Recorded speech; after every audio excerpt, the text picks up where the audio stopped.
तर प्रेक्षकांनो, ताई आली आहे म्हणजे रिव्ह्यू तो बनता है, हाय का नाही? तर आपण बघितलं प्रेक्षकांनो, काल भोसलेने संध्याच्या मदतीसाठी ताईला पाठवलं आहे. भोसले एका पानटपरीवर गेला आणि तिथून CCTV फुटेज मागतोय त्या माणसाचा हात धरून आणि त्याला सांगतोय की मुंबई पोलीस म्हणून.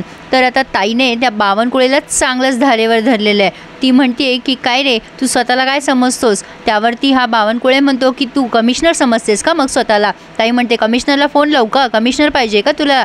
गपचूप त्या पोरीला सोडायचं. त्या एवढूशा पोरीने काय केलंय रे तुझं? तुला बदलाच घ्यायचा आहे तर बरोबरीच्या माणसाकडनं घे ना. एवढूशा खारुटल्या त्या पोरीकडनं कशाला घेतोय? बावनकुळे म्हणतो की हे बघ ताई, पूर्वीची गोष्ट वेगळी होती, आता मी पोलीस इन्चार्ज आहे इथला. ताई म्हणते मला नको त्या बाता सांगू, मला चांगलं माहिती आहे तू काय चीज येते आणि मी जर का साक्षी पुरावे उभे केले ना की तूच त्या पिपात गांजा टाकलाय तर तुझी काही खैर नाही. तुला पण माहिती आहे 52 की कोणी काय केलंय ते.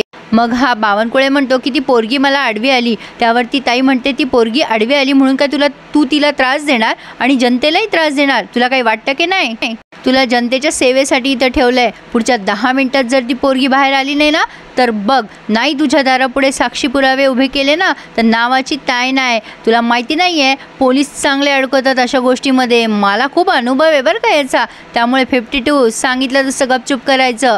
आता बावनकुळे चांगलाच पेचात आलाय प्रेक्षकांनो आणि ताईला घाबरलाय असं म्हणायला हरकत नाही. त्याने पुढच्या 10व्या मिनिटाला संध्याला सोडवलंय. पण आता इकडे भोसले साहेब अनुजा मॅडमला ते CCTV फुटेज दाखवत आहे आणि त्याने कॉन्क्ल्युजन काढलंय की त्या साटमांच्या मुलाला आर्यनला मुंबईच्या बाहेर नाही मुंबईतच ठेवलं आहे. आता इथे अनुजाला कोणाचा तरी फोन आला आहे. ती भोसलेला म्हणते की चल आपल्याला गृहमंत्र्याकडे जायचं आहे. भोसले म्हणतो ठीक आहे, मी CCTVचं फुटेजचं बघतो. त्यावरती अनुजा म्हणते तुझं लिसनिंगचा अजूनही प्रॉब्लेम आहे का? तुला सांगितलं आहे मी आपल्याला. भोसले म्हणतो मला वाटलं तुम्ही स्वतःला आदरार्थी म्हटलात. असो, तर आता गाडीसुद्धा अनुजा मॅडमच चालवणार. ती म्हणते की मी माझ्या आयुष्याची दोरी कोणाच्या हातात अशी देत नसते.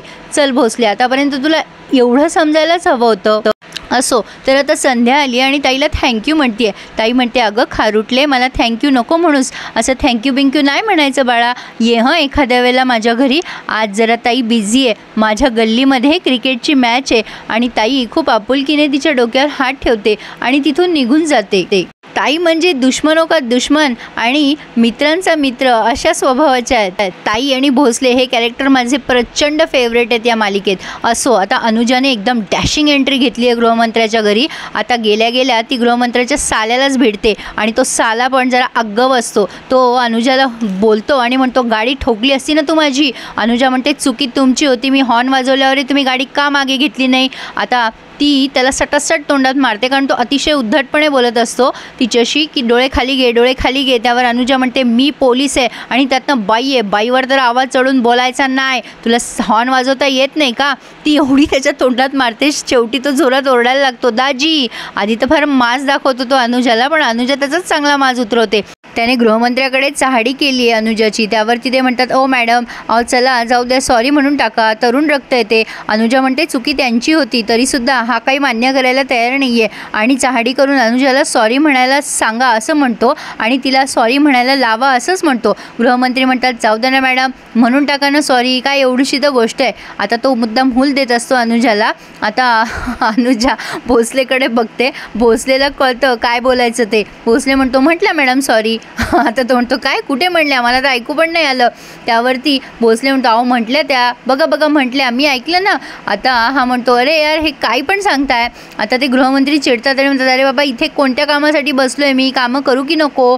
भोसले म्हणतो आता तुमची पण चुकी होती की नाही, दोघांनी पण सॉरी म्हणायचं. चला आता तुम्ही सॉरी म्हणून टाका त्यांना. आता तो आधी नाही म्हणतो पण भोसले म्हणतो म्हणावं तर लागेल तुम्हाला. आणि आता तो राग सॉरी म्हणतो आणि तिथून निघून जातो आणि गृहमंत्र्यांना धमकी देतो की मी ताईंना तुमचं नाव सांगेल. भोसले जाम उडवतो, हां तरुण रक्त आहे, चालायचंच. असो, तर गृहमंत्री म्हणतात की तुम्ही जरा बाहेर जा. भोसलेला त्याने बाहेर जायला सांगितलंय आणि अनुजाला सगळी अपडेट विचारतोय आणि आधी ऑफर करतो की तुम्ही जेवाल का? अनुजा म्हणते नो थँक्स आणि अनुजा आता सगळी अपडेट द्यायला लागते. आता भोसले साहेब बाहेर उभेच जरा गाडीजवळ टाइमपास करताय म्हणून लावलाय मोहिनीला फोन. मोहिनी मॅडम असतात रिक्षामध्ये. मोहिनी पण भोसलेची छान फिरकी घेते. भोसले म्हणतो कुठे आहेस तू? त्यावर मोहिनी म्हणते अरे मी कॅफेमध्ये चालली आहे. काय आहे ना, मी मुलगा बघायला चालली आहे लग्नासाठी. भोसलेचा जरा आवाजच बारीक होतो. त्यावरही म्हणते, अरे मग आता इतके दिवस झाले नाही, म्हणजे मी अशी बाई माणूस इतके दिवस कशी काय एकटी राहणार ना, लग्नाचा विचार करावाच लागेल. भोसले म्हणतो, काय खरंच तू म्हणजे काय मला सांगितलं नाही. आणि आता मोहिनी हसायला लागते आणि म्हणते, काय रे तुझी चांगलीच फिरकी घेतली मी, हे माझ्या मैत्रीच्या पॅकेजमध्ये ये तो बनता है. त्यावरती भोसले म्हणतो, हो का. आता मोहिनी म्हणते, कसा बकरा बनवला तुला. भोसले म्हणतो, हो का, बघ बरं मग मी माझ्या पॅकेजमध्ये पण हे ॲड करेल आणि तुला पण बकरी बनवेल. काय राव मजा चालली आहे तुमची. आता तो गृहमंत्र्याचा साला पुन्हा एकदा भोसलेला आडवा येतो आणि हूल द्यायला लागतो. इकडे अनुजा सगळे अपडेट्स देते. तेव्हा हे गृहमंत्री म्हणतात, काय आहे ना, आर्यन हा आमचा मुलासारखा आहे, त्यामुळे जे काही त्याच्या बाबतीतचे अपडेट असतील ना ते सगळेचे सगळे मला द्यायचे. साटमांना काय सांगायचं ना ते मी बघून घेईल.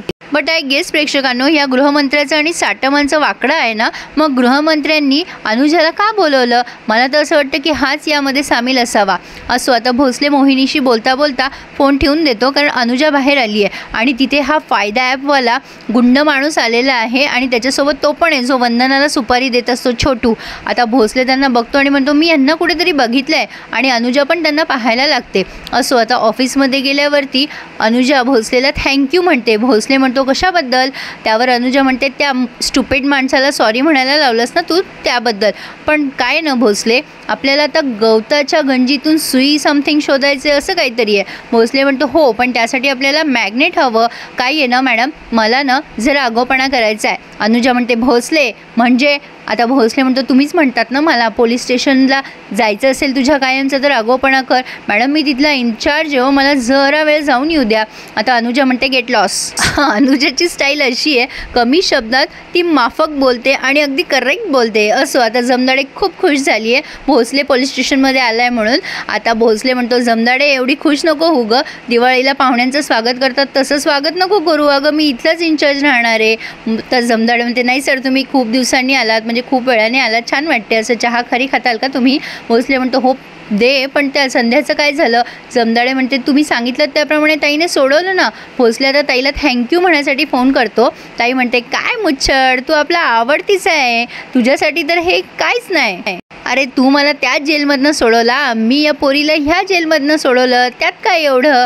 आता भोसले म्हणतो, नाही ताई पण खरंच थँक्यू. आता ही ताई म्हणते, तुझी पोरगी आहे ना ती, म्हणजे सहज म्हणजे ओळखीची अशा अर्थाने म्हटली ती. आता हा भोसले म्हणतो, तसं काय नाही पण गरीब पोरगी आहे बिचारी. ताई म्हणते, बरं भोसले माझी ना आता बॅटिंग आहे, तू येतोस का इकडे बॅटिंग करायला. आमच्या पोरांना काय बॅटिंग जमत नाही बघ. भोसले म्हणतो, नाही नाही तुमचं चालू द्या.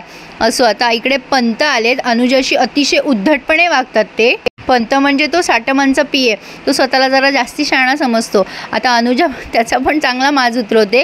तो खाली बसत असतो तर अनुजा म्हणते, मी तुम्हाला खाली बसायला सांगितलं का, काय काम आहे. आता पंत म्हणतात, 24 तास उलटून गेले पण अजून तुम्ही आर्यनचा शोध नाही लावला. त्यावरती अनुजा म्हणते की निघायचं तुम्ही इथून ताबडतोब. पंत म्हणतात, मॅडम तुम्हाला माहीत नाही तुम्ही कोणाशी बोलताय. अनुजा म्हणते, मला चांगलं माहिती आहे मी कोणाशी बोलते, मी एका सांकाम्याशी बोलते आहे. त्यावरती पंत म्हणतो, मी पीए साटमांचा, ही पद्धत नाही माझ्याशी बोलायची, मी तुमच्याशी नीट बोलतोय. अनुजा म्हणते, पीए साटमांचा आहेस ना, माझा नाही आहे ना, गपचूप इथून निघायचं. तुमच्या साहेबांना सांगा काय उत्तर हवं आहे ना ते डायरेक्ट मला इथे येऊन विचारायचं. तू पीए असशील पण गृहमंत्री किंवा राज्यमंत्री नाही आहे, मी तुला आन्सरेबल नाही आहे. आता तरीसुद्धा हा पंत उगाच तिला नडत असतो. त्यावर अनुजा म्हणते, तुम्हाला प्रेमाचा सल्ला देते, माझे एक काका आहे ते तुमच्यासारखे दिसतात, तुमचा चेहरा त्यांच्यासारखा आहे ना म्हणून सोडलं, नाही तर थोबाड रंगवलं असतं. पंत पुन्हा अनुजाला धमकी द्यायला लागतो. अनुजा म्हणते, still I am talking, just get loss from here. आणि तुमच्या साहेबांना सांगा पिकनिक खेळणं बंद करा म्हणा, नाही तर आयुष्याची पिकनिक होऊन जाईल. जे काय असेल ना ते डायरेक्ट मला येऊन विचारायचं, असे हरकामे सोडायचं नाही तिथे. चला निघा इथून. आणि पंत आता गपचूप तिथून निघून जातात. खूप ॲटिट्यूड दाखवत असतात पंत तिथे. बाई माणूस बघून तरी जरा शांत राहावं ना, पण नाही. असो, पण अनुजाने अगदी प्रॉपर शब्दात उत्तर दिलं आहे, असंच राहायला हवं. इथे हा रिव्ह्यू पूर्ण झाला आहे. पुढे आपण बघतोय की भोसलेला कोणी खबरी भेटला आहे आणि पंतांचा पुन्हा एकदा अपमान झाला आहे आणि अनुजाला भोसलेने काहीतरी खबर दिली आहे, रॅदर टिप दिली आहे. ती काय, ही खूप महत्त्वपूर्ण आहे, ती आपल्याला उद्या कळेल. पण प्रेक्षकांनो, आजचा रिव्ह्यू कसा वाटला मला नक्की कळवा. प्रेक्षकांनो, मला ही मालिका खूप आवडते आणि त्यातनं तुम्हाला रिव्ह्यू तर द्यायचा असतो म्हणजे असतोच, पण काय करू मी खूप उशीर होतो प्रेक्षकांनो. पण असो, मला जेव्हा जेव्हा वेळ मिळेल तेव्हा मी हा रिव्ह्यू देणार म्हणजे देणारच. पण त्यासाठी please subscribe my channel and enjoy my all reviews. धन्यवाद.